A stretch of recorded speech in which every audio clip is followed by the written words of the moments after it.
বদমাইশের হাড্ডি জেরিটাকে দেখছি না তো, কোথায় ও? ও মা! Hello mister Tom. High high, Tom আমাকে হামলা করেছে। হু হা হা হা, তোমাকে আজ ছাড়বো না জেরি। এই ঈদে যেভাবে মানুষ গরুর গোস্ত খাবে, আমি ঠিক সেভাবে তোমাকে চাবিয়ে খাবো জেরি। দুষ্ট গরু যেভাবে মানুষের হাত থেকে পালিয়ে বাঁচে, ঠিক সেভাবে আমি তোমার হাত থেকে পালিয়ে বাঁচবো টম। তুমি কিছুতেই আমাকে ধরতে পারবে না, আর না পারবে আমাকে হা খেতে। হা হা, জেরি তুমি স্বপ্ন দেখতে পারো, এটা তোমার অধিকার রয়েছে। আসো, তোমার জন্যই অপেক্ষা করছি।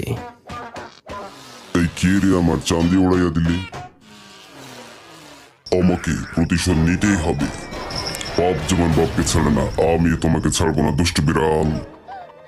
এই লও আমার কিল খুশি খা।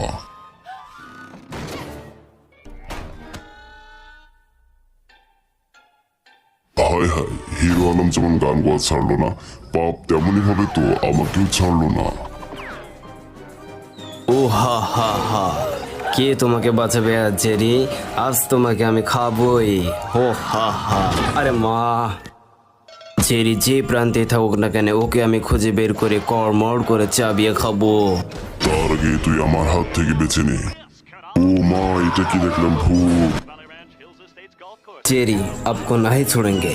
তুমি যেখানে পলাম না কেন, আমি তোমাকে সেখান থেকে এবং কড়মড়ের চাবি। হাই হাই, ম্যাডাম চলে এসেছে। এখন আমাকে সাধু সাজতে হবে। আমার কোনো দোষ নেই, আমি কিছু করিনি ম্যাডাম। এই দেখুন, আমি ভালো বিড়াল। হাই আল্লাহ, ভালো সাজতে গিয়ে আমার অবস্থা তো খারাপ হয়ে গেল। যাই হোক, প্রতিশোধ নিতেই হবে। না হি ছোড়েঙ্গে জেরি, না হি ছোড়েঙ্গে। এখানে একটি